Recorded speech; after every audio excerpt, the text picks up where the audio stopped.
Assalamualaikum and hi guys, welcome back to my channel. Pada korang yang baru menjengah ke channel ini, welcome to my channel. Jangan lupa subscribe, like, komen dan share untuk sentiasa mendapatkan info-info terbaru mengenai kisah tragedi dan misteri di Malaysia dan di seluruh dunia. Kalau korang ada pandangan mengenai kisah-kisah misteri ataupun tragedi yang ingin dirungkaikan, share di komen di bawah dan saya akan baca setiap satu persatu komen yang anda tinggalkan. So, apa yang misteri pada hari ini? Jom kita rungkai.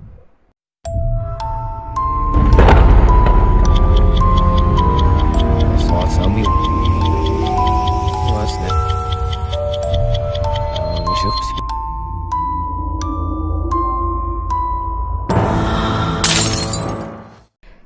Sebanyak 831 kes kanak-kanak yang hilang dilaporkan di seluruh Malaysia sejak tahun 2010 hingga 2019 dan masih belum ditemukan.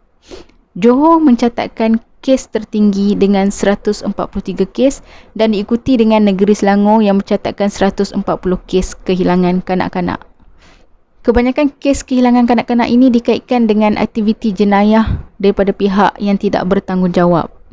Namun selain itu, ada juga kisah misteri yang sering menjadi tanda tanya ke manakah hilangnya kanak-kanak ini dan di manakah logiknya. So, hari ini saya akan share mengenai 3 kes kehilangan kanak-kanak yang masih menjadi tanda tanya dan menggemparkan seluruh rakyat Malaysia suatu ketika dahulu. Jom rungkai.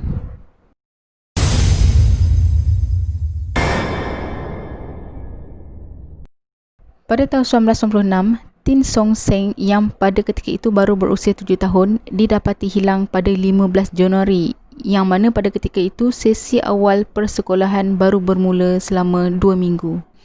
Kali terakhir beliau dilihat di hadapan sekolahnya iaitu Sekolah Rendah Jenis Kebangsaan Cina Sungai Rasah, Klang, Selangor. Beliau dilihat di situ selepas tamat sesi persekolahan dengan seorang wanita pertengahan umur. Ibu bapanya iaitu Gan Kim Chu dan Tin Kui Dun melakukan pelbagai usaha untuk mencari Tin Song Seng. Mereka telah membuat laporan polis sehari selepas kehilangan anak mereka. Pihak Pos Malaysia turut bekerjasama dalam usaha mencari dengan mencetak 50,000 helaian poster bagi mencari kehilangan Song Seng. Kehilangan Song Seng turut mendapat liputan di negara jiran, Thailand, kerana misteri kehilangannya dikaitkan dengan sindiket penculikan kanak-kanak untuk perdagangan manusia. Usaha sama dengan pihak polis di Thailand dan pemeriksaan sepadan Malaysia-Thailand turut dilakukan bagi usaha mencari kanak-kanak malang ini. Selain itu, ibu bapa Song Seng turut mencari Song Seng menggunakan 80 orang bomoh. Masyarakat orang asli turut membantu dalam pencarian di dalam hutan. Ibu bapanya turut menjelaskan penyesalan mereka kerana gagal mencari Song Seng sehingga hari ini.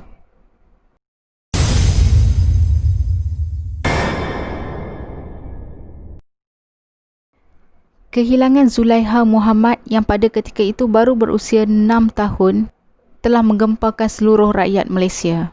Kehilangan Zulaiha dianggap misteri dan mistik kerana hilang secara tiba-tiba ketika bermain bersama adiknya di halaman rumah. Kehilangan kanak-kanak malang ini berlaku di Kampung Gantuk, Mentakap, Pahang. Ketika kejadian, ibunya, Kamariana Osman, sedang menyapu sampah di halaman rumah. Kamariana kemudiannya meninggalkan mereka seketika di halaman rumah kerana masuk ke dalam rumah untuk ke tandas. Sekembalinya ke halaman rumah, beliau mendapati bahawa Zulaiha sudah tidak kelihatan. Yang ada hanyalah anaknya yang kedua iaitu Muhammad Noh yang pada ketika itu baru berusia 2 tahun yang berlari ke arahnya sambil menangis dan memberitahu bahawa Zulaiha jatuh di bawah pokok jambu. Kamariana terus mencari Zulaiha di bawah pokok jambu itu, namun kelibat Zulaiha tidak kelihatan. Kehilangan Zulaiha dikaitkan dengan pelbagai spekulasi. Antara spekulasi yang sering diwawarkan adalah mengenai penculikan. Namun terdapat banyak pihak yang menyangkal mengenai kes penculikan ini kerana jika penculikan itu berlaku, sudah pasti akan ada pergelutan dan akan membuatkan jiran-jiran di kawasan itu menyedari apa yang sedang berlaku. Kerana pada kebiasaannya, kaum ibu akan meluangkan masa membersihkan di halaman rumah mereka pada waktu pagi, iaitu pada ketika waktu Zulaiha hilang itu. Dan jika benar ia satu kes penculikan, mengapa Muhammad Noor tidak diculik sekali?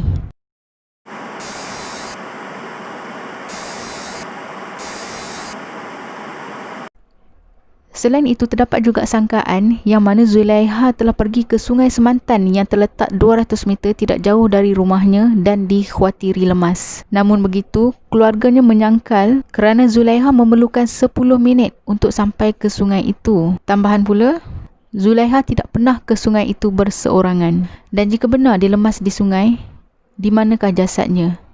Dan mengapa tiada sebarang petunjuk ataupun kesan tergelincir di tebing sungai?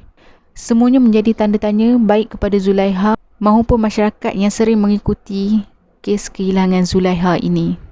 Namun begitu, usaha pencarian tetap dilakukan. Keluarganya tidak mahu hanya berserah tanpa melakukan sebarang usaha. Pencarian tetap dilakukan di sepanjang Sungai Semantan. Pihak polis juga telah menghantar anjing pengesan, beberapa buah bot dan juga helikopter bagi usaha mencari kehilangan Zulaiha ini. Namun Zulaiha tetap tidak ditemukan dan usaha pencarian ini ditamatkan selepas 2 minggu. Keluarga Zulaiha turut meminta bantuan daripada mereka yang arif tentang alam ghaib. Mereka agak percaya mengenai misteri kehilangan Zulaiha ini dikaitkan dengan pohon jambu yang menjadi tempat terakhir Zulaiha dilihat. Kaitan kehilangan Zulaiha dan pohon jambu itu lebih kuat kerana sebelum kehilangannya, kakak sulungnya Siti Rafi'ah terhidu bau yang sangat wangi di pohon jambu itu. Dan bau itu melekat di tubuhnya selama berhari-hari. Keesokan harinya pula, kucing mereka enggan masuk ke dalam rumah dan hanya mahu tidur di bawah pohon jambu itu. Seorang bomoh yang berusaha mencari Zulaiha tiba-tiba merasakan tubuhnya bagaikan ditarik oleh satu kuasa gaib yang berada di bawah pohon jambu itu. Dikatakan puas dia mengelak sehingga tubuhnya terpelanting. Seriously? Kehilangan Zulaiha menjadi misteri sehingga kini, hilang tanpa dikesan. Jika anda mempunyai info terbaru mengenai misteri kehilangan Zulaiha ini, boleh share di komen di bawah.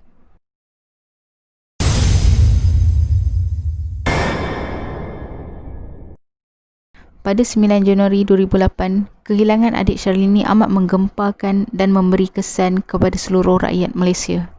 Syarlini pada ketika itu berusia 5 tahun, hilang secara tiba-tiba selepas beliau bermain bersama kakaknya di kawasan taman permainan sekitar 200 meter dari rumahnya.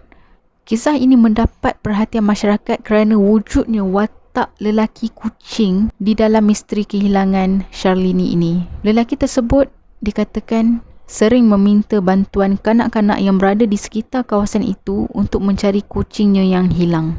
Namun begitu, tiada sebarang bukti yang membawa kepada penyelesaian dan sebarang penangkapan terhadap kes ini. Ketua Polis Daerah Petaling Jaya pada ketika itu, Asisten Komisioner Arjunaidi Muhammad berkata, mangsa berkemungkinan diculik sekitar jam 11.30 pagi.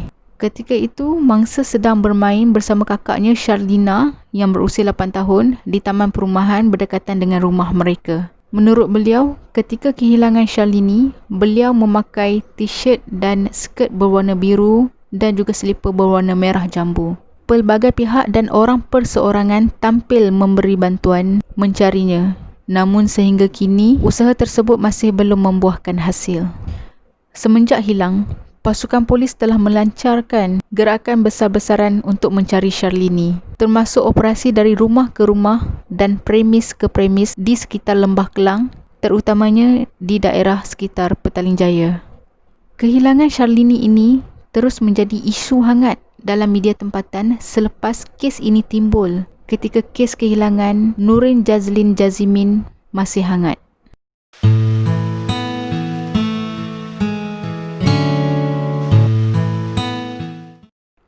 Kes kehilangan Syarlini ini menampilkan pihak-pihak yang sanggup memberikan ganjaran sehingga RM37,000 bagi sesiapa yang mampu mencari semula Syarlini. Beratus ribu poster juga telah diedarkan mengenai kehilangan Syarlini di sekitar Lembah Kelang dan juga sempadan Malaysia. Siasatan terhadap kes ini terpaksa ditangguhkan kerana tiada bukti-bukti yang boleh menyokong siasatan.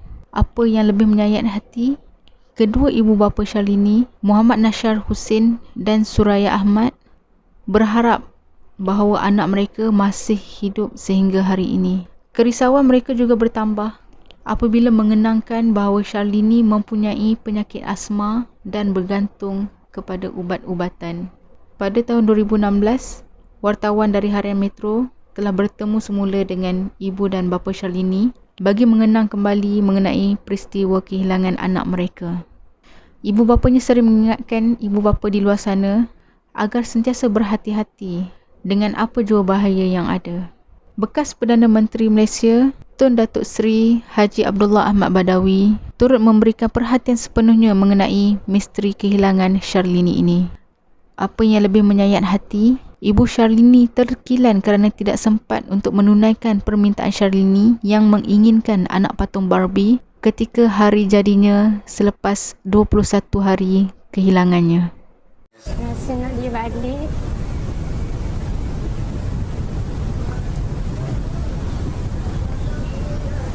Nak beraya dengan dia.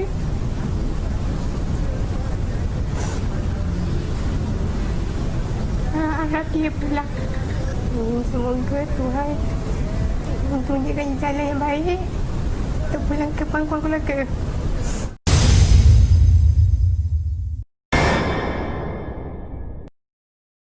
Kehilangan kanak-kanak amat memberi kesan mendalam kepada mereka yang bergelar ibu bapa.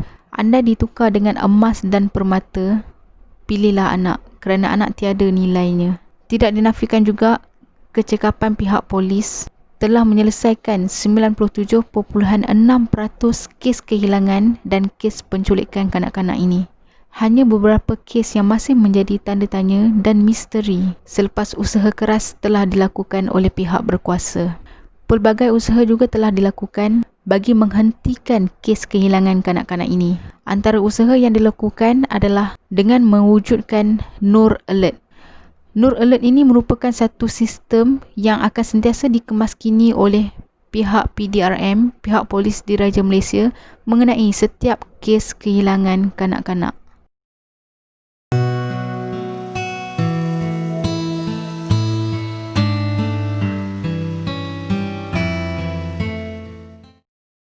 Semoga kisah ini menjadi peringatan dan pengajaran yang bermakna kepada kita untuk melindungi mereka yang kita sayang. Dan diharap juga kepada keluarga Ting Song Seng, Zulaiha dan juga Syarlini terus tabah menghadapi dugaan besar ini. Marilah kita bersama-sama berdoa, semoga masih ada sinar pada hujung kisah misteri kehilangan mereka ini.